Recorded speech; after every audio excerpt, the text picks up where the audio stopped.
আমন্ত্রণ দুপুরে বাংলাদেশের শুরুতেই জানিয়ে দেব শিরোনামগুলো। রোহিঙ্গা প্রত্যাবাসনে আরাকান আর্মি বড় সমস্যা জানালেন পররাষ্ট্র উপদেষ্টা। দূতাবাসের চাপ কমাতে দক্ষ ও শিক্ষিত শ্রমিক পাঠানোর তাগিদ। কর্মীদেরকে বিদেশে পাঠাই, তাদের 80% সমস্যা আমরা ঢাকা থেকে তৈরি করে পাঠাই। যে লোকটা আপনার কাছে সহায়তার জন্য আসে সে কিন্তু শখ করে আসে না। আপনাদেরকে আপ্রাণ চেষ্টা করতে হবে যেন সেই মানুষটি যেন আপনার সহায়তা পান। নির্বাচনের জন্য ডিসেম্বরকে আদর্শভাবে বিএনপি। সরকার প্রস্তুত নয়, যমুনার বৈঠক উপলব্ধি। রোড ম্যাপ না পেলেও এখনই কঠোর কর্মসূচি নয়। অ্যাটলিস্ট ইলেকশনটা জুন মাসের মধ্যে করবে, কিন্তু রুট ম্যাপ তো থাকতে হবে। যত দেরি হবে তত পানি ঘোলা হবে। যারা পতিত শক্তি যারা আছে তারা নানান ভাবে খেলা শুরু করবে আর কি। মিরপুরের শিশুর পায়ুপথে বাতাস দিয়ে হত্যা মামলায় এখনো গ্রেপ্তার হয়নি 3 আসামি। এজাহার থেকে হৃদয়ের নাম বাদ পড়ায় স্বজনদের ক্ষোভ। এই পর্যন্ত কোনো প্রশাসনের লোক আইসা জিজ্ঞাসা করে নাই যে আপনাদের কি অবস্থা। আমরা ধরে দিছি পুলিশে, আরো তিনজন ধরতেছে না। ওনা সুষ্ঠু বিচার চাই, ফাঁসি চাই, আমি আর কিচ্ছু চাই না। 3 জেলায় সড়ক দুর্ঘটনায় নিহত 8। হবিগঞ্জে ট্রাক পিকআপের সংঘর্ষে ঝরল 4 প্রাণ। মুন্সিগঞ্জের সিনেমাকেও হার মানিয়েছে বাস চালকের কাণ্ড।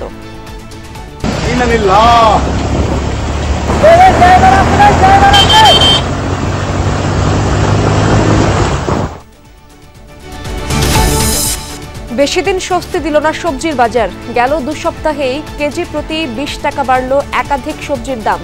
শিলাবৃষ্টি, কালবৈশাখী ঝড়কে দুষছেন ব্যবসায়ীরা। ইয়েমেনের গুরুত্বপূর্ণ জ্বালানি বন্দর রাস ইসায় মার্কিন হামলা। নিহত 38 জনের সবাই বেসামরিক, আহত শতাধিক।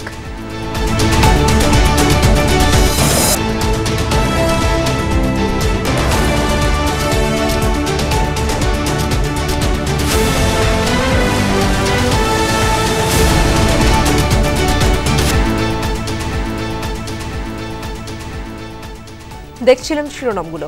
এছাড়াও দেশ বিদেশের আরো খবর নিয়ে দুপুরে বাংলাদেশে আপনাদের সঙ্গে আছি আমি ইশরাত জাহান। রোহিঙ্গা প্রত্যাবাসনে আরাকান আর্মি বড় সমস্যার জায়গা। বাংলাদেশ না পারছে তাদের সাথে সরাসরি আলোচনা করতে, না পারছে তাদেরকে এড়িয়ে যেতে, এমনটাই মন্তব্য করেছেন পররাষ্ট্র উপদেষ্টা তৌহিদ হোসেন। ফরেন সার্ভিস ডে উপলক্ষে কর্মকর্তাদের উদ্দেশ্যে দেয়া বক্তব্যে তিনি এমন মন্তব্য করেন। এ সময় দূতাবাসের কর্মকর্তাদের প্রবাসীদের সমস্যা সবার আগে সমাধানের তাগিদ দেন তিনি। বলেন, দূতাবাসের সীমাবদ্ধতা থাকলেও মানুষকে আগে সেবা দিতে হবে। উপদেষ্টা আরও বলেন, কর্মীদের বিদেশ পাঠানোর ক্ষেত্রে 80% সমস্যা দেশ থেকেই তৈরি হয়, পরে সৃষ্ট সমস্যা সামলাতে হয় দূতাবাসকেই। সুতরাং প্রশিক্ষণ ও শিক্ষা দিয়েই কর্মী পাঠানো গেলে প্রবাসীদের সমস্যা কম হবে, একই সাথে মিশনগুলোর উপরও চাপ কমবে। তৌহিদ হোসেন আরও বলেন, 80-র দশকে $1 বিলিয়ন রপ্তানি ছিল, এখন সেটি $60 বিলিয়ন, যেখানে বিভিন্ন দূতাবাসেরও ভূমিকা রয়েছে। এছাড়া সীমাবদ্ধতা সত্ত্বেও 1 কোটি প্রবাসী রেমিটেন্স পাঠান, যা ইতিবাচক বলেই মনে করেন উপদেষ্টা। এ সময় তিনি বলেন, মুক্তিযুদ্ধ বৈশ্বিক জনমত সৃষ্টিতে ফরেন সার্ভিসের কর্মকর্তারা কলকাতা থেকে কাজ শুরু করেছিলেন। 71 সালের 18 এপ্রিল 65 জন কর্মকর্তা কর্মচারী নিয়ে কলকাতায় ডেপুটি হাই কমিশন গঠন হয়। তাদের সাথে আমরা না পারছি ওপেনলি স্বাভাবিকভাবে আচরণ করতে, না পারছি তাদেরকে ইগনোর করতে, কাজে এই ডিফিকাল্ট সিচুয়েশন। আর তাদেরকে আরেকটা কথা আমি বলেছি যে there will be a time যখন হয়তো এই সমস্যাটা স্থিতি আসবে এবং একটা সমাধানের দিকে যাবে। তখন আমাদের যে বন্ধুরাষ্ট্র আছে এবং শক্তিশালী রাষ্ট্র যারা আছে তারা চাপ সৃষ্টি করতে হবে ওখানে যে নতুন ডিসপেন্সেশন আসবে তাদের উপরে, যে রোহিঙ্গাদের মানবিকভাবে বিবেচনা করতে হবে এবং তাদেরকে তাদের অধিকার ফিরিয়ে দিতে হবে। প্রধান উপদেষ্টা একমত না হলেও নির্বাচনের জন্য ডিসেম্বরকেই আদর্শ বলে মনে করে বিএনপি। ঋতু পরিবর্তন, রমজান, ঈদ মিলিয়ে আগামী ফেব্রুয়ারির পর নির্বাচন করার বাস্তবতা দেখছে না দলটি। রোড ম্যাপ না পেলেও এখনই কোনো কঠোর কর্মসূচিতে যাবে না বিএনপি। স্থায়ী কমিটিতে সিদ্ধান্ত নিয়ে ধীরে এগোবে দলটি। আরিফিন শাকিলের রিপোর্টে বিস্তারিত। ছাত্র জনতার অভ্যুত্থানে শেখ হাসিনার পতনের পর থেকে যৌক্তিক সময় নির্বাচনের কথা বলে আসছে বিএনপি। এক পর্যায়ে সরকারও জানায় ডিসেম্বর থেকে জুনের মধ্যে হবে ভোট। আরও সুনির্দিষ্ট রোডম্যাপ পেতে বুধবার প্রধান উপদেষ্টার সঙ্গে বৈঠক করেন দলটির নেতারা। জোর দিয়েছেন ডিসেম্বরের মাসে ভোটের জন্য। বোঝাতে চেয়েছেন নির্বাচন যত দেরি হবে রাজনৈতিক অর্থনৈতিক সংকট তত বাড়বে। ডিসেম্বরের মধ্যে নির্বাচন যদি না হয় তাহলে দেশে যে রাজনৈতিক পরিস্থিতি, অর্থনৈতিক পরিস্থিতি এবং সামাজিক পরিস্থিতি সেটা আরও খারাপের দিকে যাবে। ভোটের রোডম্যাপ না পেলেও বিএনপি নেতারা মনে করেন ডিসেম্বরে উপযুক্ত সময়। তাছাড়া নির্বাচিত সরকারের বিকল্প নেই। ওনাকে বলেছি যে আপনাকে রুটম্যাপ অ্যাটলিস্ট ইলেকশনটা জুন মাসের মধ্যে করবেন, কিন্তু রুটম্যাপ তো থাকতে হবে একটা। তো আমরা রুটম্যাপ চাচ্ছি, এক্ষুনি রুটম্যাপ চাচ্ছিলাম, উনি সেটা দিতে রাজি হন নাই, সেই জন্য স্যাটিসফাইড না। ঈদ আছে, পরব আছে, রোজা আছে, কোরবানি ঈদ আছে, এগুলোর মধ্যে নির্বাচন কেমন হবে? সেই জন্য December is the ideal time. সারা বিশ্ব যেখানে গণতন্ত্রের দিকে ঝুঁকে আছে, সেখানে অগণতান্ত্রিক একটা দেশ টিকে থাকা কি ঠিক? এটা ঠিক না। তো সেক্ষেত্রে এই দাবিটাকে নতুন কোনো দাবি না, এটা আমাদের পূর্ণ দাবি। জুন মাস এমন একটা সময় যে সময় নির্বাচনের সময়ও না, নির্বাচনের মাসও না, বর্ষাকাল। ভোটের সময়সীমা নিয়ে প্রধান উপদেষ্টার সাথে একমত না হলেও এখনই মাঠ পর্যায়ে কর্মসূচিতে যেতে আগ্রহী নয় দলটি। সামনে কোরবানি ঈদ ও বর্ষা মৌসুম, তাই ঘরোয়া আয়োজন থেকে রোডম্যাপের জন্য চাপ বাড়ানো হতে পারে। আমাদের দলটা একটা পলিটিক্যাল পার্টি, তো তার কোনো ডিসিপ্লিন আছে, তো জানতে পারবো তোমরা। আমরা তো আন্ডারগ্রাউন্ড পার্টি না, আমরা তো ওপেন পার্টি, আমরা জানাবো। নির্বাচন নিয়ে সরকার এখনও প্রস্তুত নয়। যমুনায় বৈঠকের পর এমন উপলব্ধি বিএনপি নেতাদের। সরাসরি না বললেও একটি অশুভ শক্তি অনির্বাচিত সরকারকে টিকিয়ে রাখতে সক্রিয় বলে সন্দেহ আছে বিএনপিতে। অনির্বাচিত সরকার দীর্ঘদিন যদি ক্ষমতায় থাকতে চায় অন্যভাবে, সে এখানে ফ্যাসিবাদের দোসররা অনেক রকমের সুযোগ নিতে পারে, অগণতান্ত্রিক শক্তির উদয় হতে পারে। তাতে করে আমাদের গণ অভ্যুত্থানের আকাঙ্ক্ষা এবং প্রত্যাশা জলাঞ্জলি যাবে, সেটা আমরা হতে দিতে চাই না। যত দেরি হবে তত পানি ঘোলা হবে, এবং পানি ঘোলা হলে যারা পতিত শক্তি যারা আছে তারা নানান ভাবে খেলা শুরু করবে আর কি। রোডম্যাপ ইস্যুতে আগামী সপ্তাহ থেকে যুগপৎ আন্দোলনের শরিকদের সাথে মতবিনিময় শুরু করতে পারে BNP. Until unless we sit in standing committee meeting. Arifin Shakil, Jamuna news, Dhaka. মিরপুরে পায়ুপথে বাতাস ঢুকিয়ে শিশু আবুল বকরের হত্যা মামলার 4 আসামির 3 জনই পলাতক। এজাহার থেকে হৃদয়ের নাম বাদ পড়ায় স্বজনদের ক্ষোভ।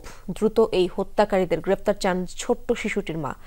এলাকাবাসী জানায়, কারণ ছাড়াই হাসতে হাসতে বকরের উপর নৃশংস নির্যাতন চালায় মোটরসাইকেল সার্ভিসিং দোকানের কর্মচারীরা। হাসপাতালে নেয়ার পথেই প্রাণ হারায় শিশুটি। 4 বছরের ছোট্ট শিশু আবু বকর সবে অ ক খ শিখতে শুরু করেছিল পথ শিশুদের স্কুলে। মাঝে মধ্যেই বায়না ধরত মোটর সাইকেলে চড়ার। বড় ভাই জিহাদের বয়স 12, কাজ করে পাশের গ্যারেজে। মঙ্গলবার সেখানেই গিয়েছিল শিশু আবু বকর। গ্যারেজ মালিক রুটি আনার ফরমাইশ দিলে শিশুটিকে রেখে জিহাদ যায় দোকানে। ফিরে এসে দেখে ভাইয়ের পেট ফুলে আছে, সারা গায়ে বমি, পায়ুপথ দিয়ে পড়ছে রক্ত। হাঁকার লগে লগে মুখ দিয়া নাক দিয়া বমি বেড়েছে, আমি যা খাওয়াইছি বাইরেছে না। পরে আমি এর পাশে দেখি হাওয়ার গান, যেটা হাওয়া দিছে না এটা। পাশের দোকানের সিসিটিভি ক্যামেরার ফুটেজ থেকে দেখা গেছে শিশুটি অচেতন হয়ে পড়লে গ্যারেজ মালিক সুজন সহ কয়েকজন আবুকে নিয়ে হাসপাতালের উদ্দেশ্যে ছোটে। হাসপাতালে নেয়ার পথেই মৃত্যু হয় প্রাণোচ্ছল আবু বকরের। শখের মোটরসাইকেল দেখতে যাওয়াই কাল হলো তার। আবার আমার ছেলের লাশ দেখছি, যে আমার ছেলে শুয়ে রয়েছে, নাকের মুখ দিয়া ভাত ভরা পুরা চেহারার ভিতরে।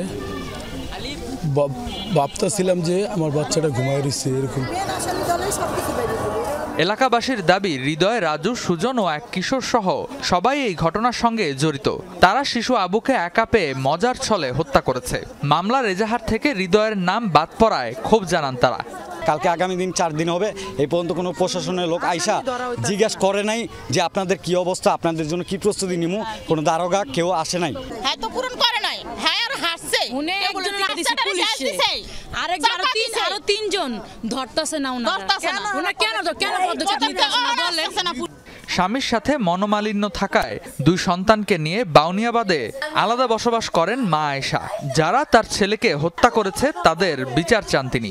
আমি কাজ করে খাইছি, আমি আর কিছু চাই না। সুষ্ঠু বিচার চাই, ফাঁসি চাই, আমি আর কিছু চাই না। যাবি না জানি না বাইরে। এই ঘটনায় একজন অজ্ঞাতনামা সহ 4 জনের বিরুদ্ধে পল্লবী থানায় হত্যা মামলা করেছেন শিশুটির মা। সংঘবদ্ধ শিশু হত্যার অভিযোগে বুধবার এক কিশোরকে আটক করা হয়।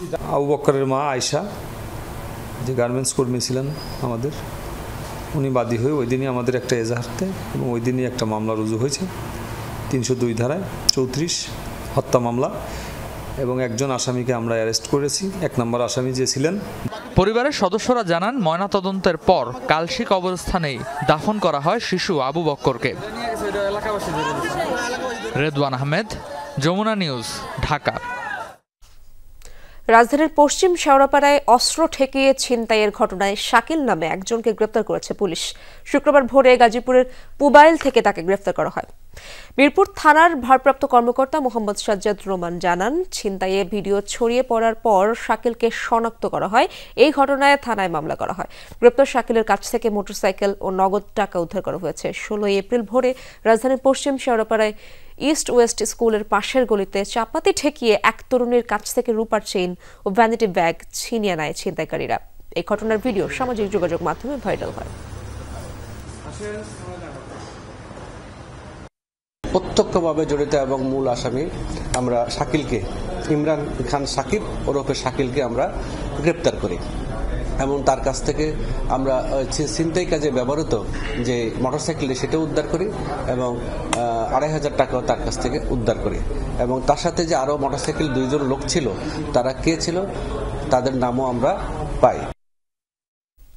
প্রথমে সমন্বয়ক পরিচয় অপহরণ এবং পরে আটকে রেখে মুক্তিপণ চাওয়ার অভিযোগে 2 জনকে আটক করেছে পুলিশ। উদ্ধার করা হয়েছে অপহরণের শিকার ব্যক্তিকেও। বৃহস্পতিবার রাতে উত্তরা থেকে ভুক্তভোগীকে উদ্ধার আর অভিযুক্তদের আটক করে উত্তরা পশ্চিম থানা পুলিশ। বৃহস্পতিবার দুপুর 12:30 রাজধানীর উত্তরার একটি বেসরকারি প্রতিষ্ঠানে হামলা চালায় কয়েকজন। মালিককে না পেয়ে ওই প্রতিষ্ঠানের ম্যানেজারকে মোটরসাইকেলে করে তুলে নিয়ে যায় তারা। পরে আটকে রেখে চাওয়া হয় 10 কোটি টাকা মুক্তিপণ। বিকালে অভিযোগ পেয়ে অভিযানে নামে পুলিশ। রাতেই আটক করা হয় মূল অভিযুক্ত কাজী জুবায়েরকে। পুলিশ জানায়, আগেও বৈষম্য বিরোধী ছাত্র আন্দোলনের সমন্বয়ক পরিচয় দিয়ে চাঁদাবাজির অভিযোগে গ্রেফতার হয়েছিলেন তিনি। মোবাইল টেকনোলজি সহযোগিতায় ওই ভিকটিমকে উদ্ধার করে, অবৈধ ভিকটিমকে, এবং 2 জনকে আটক করি, কাজী জুবায়ের এবং আবির নাম। তাদের কাছ থেকে ল্যাপটপ উদ্ধার করি, ভিকটিমের অফিসের ল্যাপটপ, এবং অন্যান্য আলামত উদ্ধারের চেষ্টা অব্যাহত আছে। তবে তাদের কাছে টাকা যে 10 কোটি টাকা দাবি করছিল, এটারও আমরা সত্যতা পাই, এভিডেন্স পাই এবং কিছু ভিডিও ফুটেজ পাই। ভুক্তভোগী রিয়াজুল জানান, অপহরণের পর মুক্তিপণ আদায়ে তার উপর চালানো হয় অকথ্য নির্যাতন। সে আমাদের অফিস ভাঙচুর করে, ল্যাপটপ নিয়ে যায়, আমার ক্যাশে টাকা ছিল 3 লাখ টাকার মতো আনুমানিক, টাকা নিয়ে যায়। পরে আমাকে জোর করে অপহরণ করে নিয়ে যায়, মোটরসাইকেলে উঠায়। পরবর্তীতে একটা কালো প্রাইভেট কারে নিয়ে ওনারা বিভিন্ন জায়গায় আমার ঘোরায়, পরে আমার মেরে ফেলা হুমকি দেয়। অপহরণ ও মুক্তিপণ চাওয়ার ঘটনায় মামলা হয়েছে উত্তরা পশ্চিম থানায়। গ্রুপের বাকি সদস্যদের ধরতে অভিযান অব্যাহত রাখার কথা জানিয়েছে পুলিশ। তাজনুর ইসলাম, যমুনা নিউজ, ঢাকা। চট্টগ্রাম বিশ্ববিদ্যালয়ের 5 শিক্ষার্থী সহ অপহৃত 6 জনকে উদ্ধারে খাগড়াছড়ি শহরের মধুপুর এলাকায় অভিযান চালাচ্ছে যৌথ বাহিনী। এ বিষয়ে আরো খবর জানবো আমার সহকর্মী শাহরিয়ার ইনুস সেখানে রয়েছে, সেখানকার খবর তিনি রাখছেন। শাহরিয়ার, অভিযানের বিষয়ে বিস্তারিত জানাবেন, সেখানকার পরিস্থিতি কেমন দেখছেন আপনি?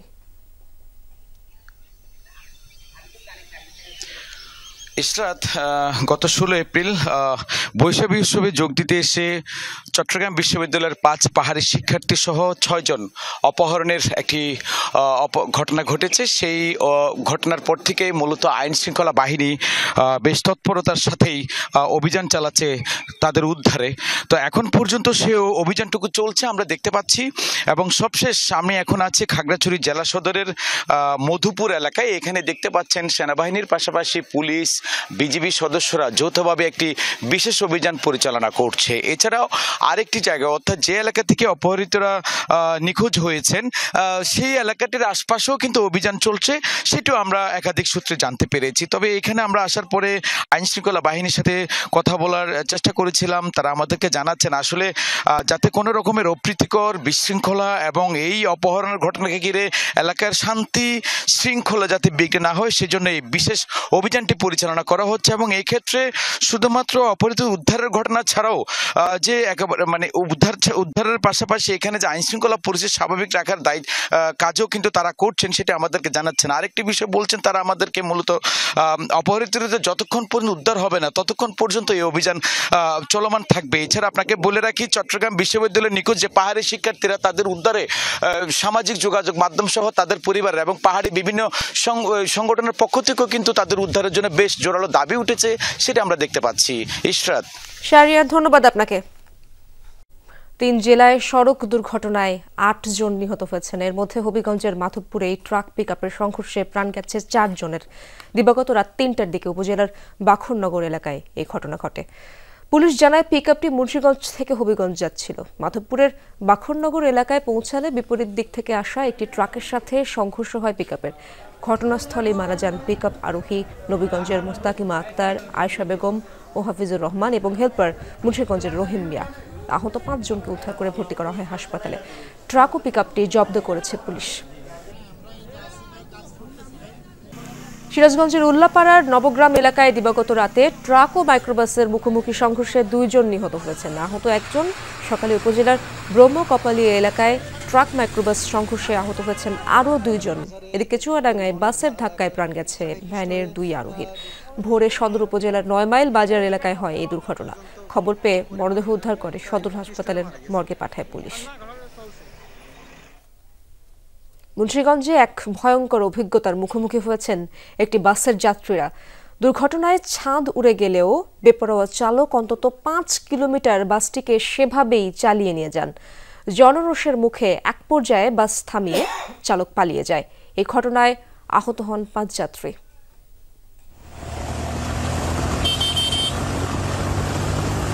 দুর্ঘটনায় বিচ্ছিন্ন হয়ে গেছে বাসের ছাদ।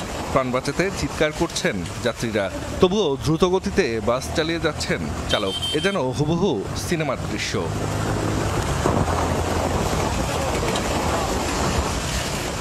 বৃহস্পতিবার রাতে ভয়াবহ এই পরিস্থিতির মুখোমুখি হন রাজধানী থেকে বরিশালগামী একটি বাসের যাত্রীরা। ভাগ্যক্রমে প্রাণে বেঁচে গেছেন সবাই।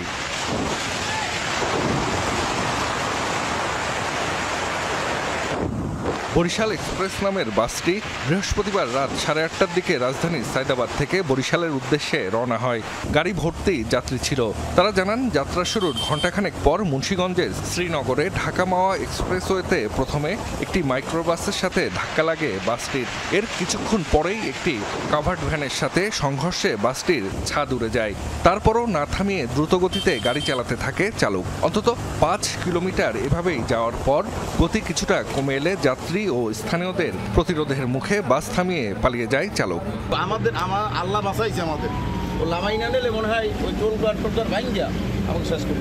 খবর পেয়ে ঘটনাস্থলে যায় ফায়ার সার্ভিস। আহত কয়েকজনকে নেওয়া হয় হাসপাতালে। কামারখোলা রেলওয়ে ব্রিজের উপরের থেকে একটি বাসের ছাদ ভেঙে পড়েছে। সেই ছাদটি ভেঙে পড়তে পড়তে সমস্পুর যাত্রী সামনের কাছে এসে ছাদটি ভেঙে পড়ে এবং সেই বাসটি ওজন স্টেশন মাওয়া ওজন স্টেশনের কাছে হাইওয়ে পুলিশ আটক করে। তবে এই ঘটনায় ছাদটাই শুধু ভেঙে পড়েছে, এরকম খুব বড় ধরনের কোনো কেউ আহত বা নিহত হয় নাই। আমরা দ্রুত রেসপন্স করে এই কাজটা আমরা দ্রুত উদ্ধার করতে সক্ষম হয়েছি। দুর্ঘটনার পর বাসটি জব্দ করেছে পুলিশ। চালককে ধরতে অভিযান চলছে বলে জানিয়েছেন কর্মকর্তারা। জাহিদ হাসান, যমুনা নিউজ। নোয়াখালী ও গাইবান্ধায় ঘটেছে ভয়াবহ অগ্নিকাণ্ড। সকালে সদরের বল্লমঝাড় ইউনিয়নের মাঠের পাল বাজারে এই দুর্ঘটনা ঘটে। প্রত্যক্ষদর্শীরা জানান, সকালে তারা বাজারে এসেই মালিক স্টোরের আগুন দেখতে পায়। মুহূর্তেই আগুন ছড়িয়ে পড়ে আরও 5টি দোকানে। পরে ফায়ার সার্ভিসের 2টি ইউনিটের ঘণ্টাখানেকের চেষ্টায় নিয়ন্ত্রণে আসে পরিস্থিতি। ততক্ষণে পুড়ে ছাই হয়ে যায় ফার্মেসি, মুদি দোকান, চায়ের স্টল সহ 5টি দোকান। প্রায় 30 লক্ষাধিক টাকার ক্ষয়ক্ষতি হয়েছে দাবি ব্যবসায়ীদের। ফায়ার সার্ভিসের ধারণা বৈদ্যুতিক শর্ট সার্কিট থেকেই এই আগুনের সূত্রপাত।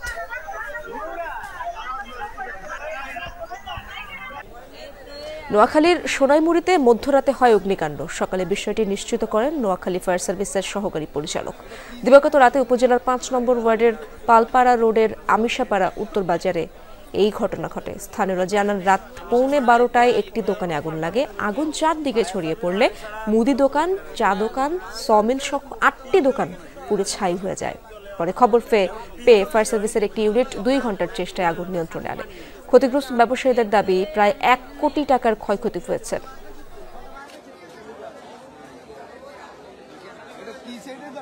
খুব বেশি দিন স্বস্তি দিল না সবজি। বৈশাখের শুরুতেই টান পড়েছে যোগানে। এজন্য শিলাবৃষ্টি আর ঝড়কে দুষছেন ব্যবসায়ীরা। দাবি গত 2 সপ্তাহে কেজিতে অন্তত 20 টাকা বেড়েছে একাধিক সবজির দর। টমেটো আর বেগুন নিয়ে আলোচনা সবচেয়ে বেশি, যদিও পাইকারি আড়তে সবজির দর এখনো স্থিতিশীল রয়েছে। কৃষকের দুশ্চিন্তা আবাদের খরচ নিয়ে। শীতের আবাদ শেষ আর গ্রীষ্মকালীন সবজির ভরপুর উৎপাদনের অপেক্ষা। এর মাঝের সময়টায় বরাবরই সবজির দাম বাড়ে বাংলাদেশে। এবারও তার ব্যতিক্রম হয়নি। বৈশাখের শুরুতেই টান পড়েছে খুচরা যোগানে। তাই ছুটির দিনে রাজধানীর নতুন বাজারে একাধিক সবজির দোকান আজ খুলেনি। তবে যারা সাত সকালে পণ্য এনেছেন, সরবরাহ আর দাম নিয়ে নাখোশ তারা। জানালেন কারওয়ান বাজারে গত 2 দিনে ট্রাকই কম এসেছে, সবজির মান ভালো না। তারপরও এখানে লেবুর হালি 40 টাকা, 50 টাকায় মিলবে টমেটো, গাজর আর শসা। তবে বেগুন আর পেঁপের কেজি 80 টাকা। নতুন করে বেড়েছে পেঁয়াজের দর। কারণ বাজারে মাল হলে সব মাল পাওয়া যায় না। কারণ হলো আপনার এখন যে বৃষ্টি আবার মাল এতদিন শীতের মাল মাত্র হবাই শেষ হয়েছে। বর্তমানে মনে করেন রাখি করতেছে, তো এই জন্য একটু দামটা বাড়ছে। আর মনে করেন বৃষ্টির কারণে পেঁয়াজটা উঠতেছে কম বাজারে। সব জায়গায় দাম বেশি, একজনের কাছ তো না। এখন একজন দাম বাড়ায় নাই, সবাই দাম বাড়াইছে। এখন হয়তো ওনার একটু বাড়তিতে কিনছে। মানিকগঞ্জের পাইকারি আড়তে অবশ্য দামে খুব একটা হেরফের নেই, সরবরাহ স্বাভাবিক। বেশিরভাগ সবজি বিক্রি হচ্ছে 30 থেকে 50 টাকা দরে। 25 টাকার আশপাশে মিলবে 1 কেজি ডায়মন্ড আলু। পাইকাররা জানালেন কৃষক এখনও যোগান দিয়ে যাচ্ছেন, তবে প্রকৃতি বৈরী হলে বিপদ বাড়তে পারে। লেবুতে হালি প্রতি 20 টাকা কমে গেছে, উস্তায় কমে গেছে কেজিতে 30 টাকা। 1 কেজি বেগুন গেছে সপ্তাহে ছিল 80 টাকা, এই সপ্তাহে এখন 50-60 টাকা কেজি। পেঁয়াজ অনেকেই মজুত করতেছে আর কি, ঘরে রক্ষণ করে রাখতেছে, তাই জন্য দাম একটু বাজার ঘাটতি আর কি একটু করার কারণে সবজি ফলনে কম আসে। আর যদি মাটিতে বৃষ্টি পানি পরিমাণ বেশি থাকতো, ঠান্ডা থাকতো, ফলন বেশি আসতো। উত্তরাঞ্চলে কৃষকের মন খারাপ সবজির দাম শুনে। তাদের উৎপাদন খরচ আর খুচরা বাজারে দামের মধ্যে বিস্তর ফারাক। অভিযোগ, সার ও বীজের দাম নিয়ন্ত্রণে কার্যকর কোনো ব্যবস্থা নিচ্ছে না প্রশাসন। ঘন ঘন বৃষ্টি হয়েছে, কিন্তু বৃষ্টির কারণে তো আবার সবজি যেমন হয়, ফল নষ্ট হয়ে যায়। দ্রব্যমূল্যের দাম কিন্তু অনেক বেশি, আর কৃষক কিন্তু এই যে ফসল যখন উঠায় কিন্তু ফসলের দাম হয়ে যাচ্ছে কম। বাজারে নিয়ে গেলে পাইকাররা সব আমাদের কাছে নিয়ে ওরা মুনাফা করে, আমাদের চালানি করে আসে না। বাংলাদেশে সবজির বার্ষিক চাহিদা গড়ে 1,32,00,000 টন। তৌহিদ হোসেন, যমুনা নিউজ, ঢাকা। আয়োজিত হলো মিডিয়া সামিট 2025, যার যৌথ উদ্যোক্তা ছিল ইউনাইটেড ইন্টারন্যাশনাল ইউনিভার্সিটি ইউআইইউ ও centre for advanced media education CAME। অংশ নেন দেশের বিভিন্ন প্রান্ত থেকে আসা 4 শতাধিক শিক্ষার্থী। আলোচকদের বক্তব্যে উঠে আসে গণমাধ্যমের নানা আশা, হতাশা, আকাঙ্ক্ষা ও চ্যালেঞ্জের কথা। ইউনাইটেড ইন্টারন্যাশনাল ইউনিভার্সিটি ও সেন্টার ফর অ্যাডভান্সড মিডিয়া এডুকেশনের আয়োজনে দ্বিতীয়বারের মতো অনুষ্ঠিত হলো মিডিয়া সামিট। দেশের বিভিন্ন বিশ্ববিদ্যালয় থেকে 4 শতাধিক শিক্ষার্থী অংশ নেয় এই সামিটে। দিনব্যাপী আয়োজনে প্রথম পর্বে সামিটের উদ্বোধন ঘোষণা করেন অনুষ্ঠানের প্রধান অতিথি ও যমুনা টেলিভিশনের প্রধান নির্বাহী কর্মকর্তা ফাহিম আহমেদ। বক্তব্যে তিনি বলেন, আগে ক্ষমতাকে প্রশ্ন করলে ট্যাগ লাগানো হতো, এখনো হয়। সাংবাদিকরা আগেও বিরোধী পক্ষ ছিল, এখনো বিরোধী পক্ষ। সাংবাদিকরা কখনোই ক্ষমতার পক্ষে কথা বলবে না। সত্যকে ধারণ করতে আহ্বান জানান ফাহিম আহমেদ। যখন আপনি পাওয়ারকে প্রশ্ন করবেন, আপনি যখন এখনকার অনিয়ম কিংবা অসংলগ্নতাকে প্রশ্ন করবেন, তখনও আপনাকে আবার ট্যাগ লাগানোর চেষ্টা করবে এবং করছে। অলরেডি আমাকে ট্যাগ লাগানো শুরু হয়েছে, আমি তাহলে কার? এটাই সাংবাদিকতা। আমি মনে করি আগেও বলতো, আগেও সরকারের পক্ষের লোকজন মনে করতো বিরোধী পক্ষ, এখনও মনে করে বিরোধী পক্ষ। সাংবাদিকরা কখনোই স্টাবলিশমেন্টের পক্ষে কথা বলবে না। অনুষ্ঠানে বিশেষ অতিথিদের আলোচনায় উঠে আসে সাংবাদিকদের নিরাপত্তা, পেশাগত মানদণ্ড ও দলীয় প্রভাব থেকে গণমাধ্যমকে মুক্ত রাখার প্রসঙ্গ। যে স্কিল আছে, নিজের প্রফেশনে দক্ষতা অর্জন করেছে, সেরকম একজন ব্যক্তি কোন প্রফেশনে বেকার আছে, কোন প্রফেশনে ছোট আছে, কাজ পায়নি বা খারাপ অবস্থা আছে, দেখবেন একজনও নাই। এবং সত্য প্রতিষ্ঠায় যদি আপনি ভূমিকা পালন করেন, তাহলে আপনার এই সত্য দেখে অনেক মানুষ তার নিজের জীবনকে পরিবর্তন করে। আয়োজকদের আশা, দক্ষ গণমাধ্যম কর্মী তৈরিতে বিভিন্ন প্রতিবন্ধকতার সমাধান হবে এই সামিটের মধ্য দিয়ে। এ সময় জুলাই গণ অভ্যুত্থান সহ সবসময় যমুনা টেলিভিশনের সত্যের পক্ষে থাকায় প্রশংসা করেন আয়োজকরা। সাংবাদিকদের সুরক্ষা নিজেদেরকে আমাদের অনেকটা নিশ্চিত করতে হবে। অতিথিদের সম্মাননা স্মারক তুলে দেওয়া হয় আয়োজকদের পক্ষ থেকে। তানফির সিদ্দিক টিপু, যমুনা নিউজ, ঢাকা। যুক্তরাষ্ট্রের ভয়াবহ বিমান হামলায় কাঁপল ইয়েমেনের পশ্চিমাঞ্চল। হুতি নিয়ন্ত্রিত হোদেইদা প্রদেশের রাস ইসা জ্বালানি বন্দরে অভিযান চালায় মার্কিন সামরিক বাহিনী। প্রাণ গেছে কমপক্ষে ৩৮ জনের, যাদের সবাই বেসামরিক। আহত আরও শতাধিক মানুষ। হামলায় পুরোপুরি ধ্বংস হয়ে গেছে হুতি বিদ্রোহীদের গুরুত্বপূর্ণ এই অর্থনৈতিক উৎস। মার্কিন বোমার আঘাতে ভগ্নস্তূপ ইয়েমেনের পশ্চিমাঞ্চল। দেশটিতে সম্প্রতি চালানো যুক্তরাষ্ট্রের ভয়াবহ হামলাগুলোর মধ্যে এটি অন্যতম। শুক্রবার ভোররাতে হঠাৎই কেঁপে ওঠে হোদাইদার উত্তর পশ্চিমে অবস্থিত রাস ইসা জ্বালানি বন্দর। দফায় দফায় বিস্ফোরণের পর আগুনে পড়ে কয়েকটি স্থাপনা। মুহূর্তেই লেলিহান শিখা ছড়িয়ে পড়ে গোটা বন্দরে। এ সময় হতাহত হন অনেকে। স্থানীয় গণমাধ্যমগুলোর দাবি, যাদের বেশিরভাগই বন্দরটির কর্মী। এক্স বার্তায় অভিযানের বিষয়টি নিশ্চিত করে মার্কিন সেন্ট্রাল কমান্ড। ভূমধ্য সাগরে মোতায়েন মার্কিন রণতরী থেকে চালানো হয় এই হামলা। লোহিত সাগর উপকূলে অবস্থিত ইয়েমেনের অন্যতম গুরুত্বপূর্ণ জ্বালানি স্থাপনা রাস ইসা বন্দর। সশস্ত্র গোষ্ঠী হুতি বিদ্রোহীদের সংবেদনশীল অর্থনৈতিক স্থাপনা হিসেবেও বিবেচিত এটি। যুক্তরাষ্ট্রের দাবি, বন্দরটির থেকে জ্বালানি তেল রফতানির মাধ্যমে সাধারণ ইয়েমেনিদের মুনাফা লুটেছে হুতি বিদ্রোহীরা, যেটি দিয়ে অভিযান পরিচালনা সহ অস্ত্রের যোগান দিত গোষ্ঠীটি। এদিকে ভয়াবহ এই হামলার পর যুক্তরাষ্ট্রকে পাল্টা জবাবের হুঁশিয়ারি দিয়েছে হুতি বিদ্রোহীরা। অনিক রহমান, যমুনা নিউজ। ঠাকুরগাঁওয়ে কালের সাক্ষী ঐতিহাসিক বালিয়া মসজিদ। স্থানীয়দের মাঝে মসজিদটি জিরের মসজিদ নামেও পরিচিত। পুরাকীর্তির দৃষ্টিনন্দন ও মনোমুগ্ধকর এই মসজিদটি জেলার পরিচিতি হিসেবেও স্থান পেয়েছে। তাই তো নামাজ আদায়ের পাশাপাশি মসজিদটি এক নজর দেখতে দেশের বিভিন্ন প্রান্ত থেকে ছুটে যান দর্শনার্থীরা।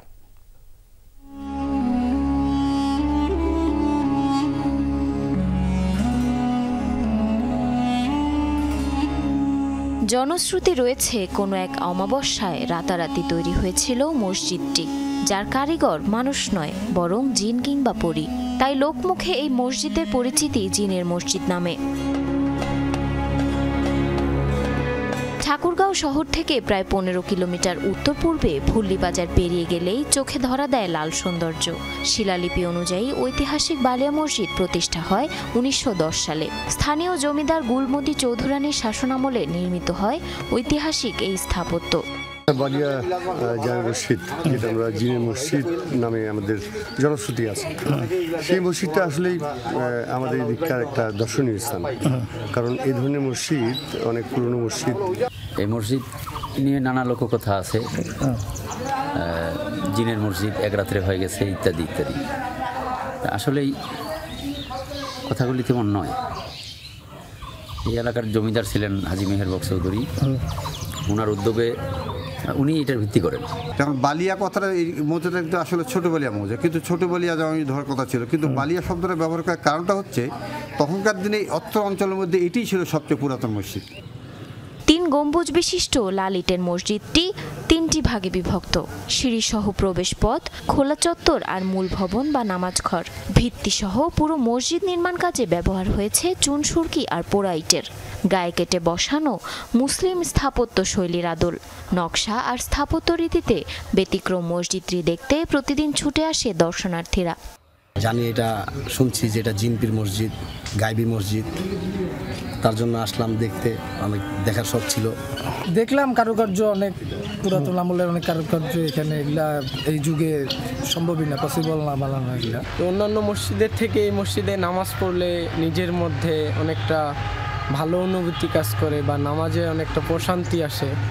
মসজিদটিকে পর্যটন কেন্দ্র হিসেবে গড়ে তুলতে সরকারিভাবে প্রয়োজনীয় ব্যবস্থা গ্রহণ করা হবে বলে জানান উপজেলা নির্বাহী কর্মকর্তা।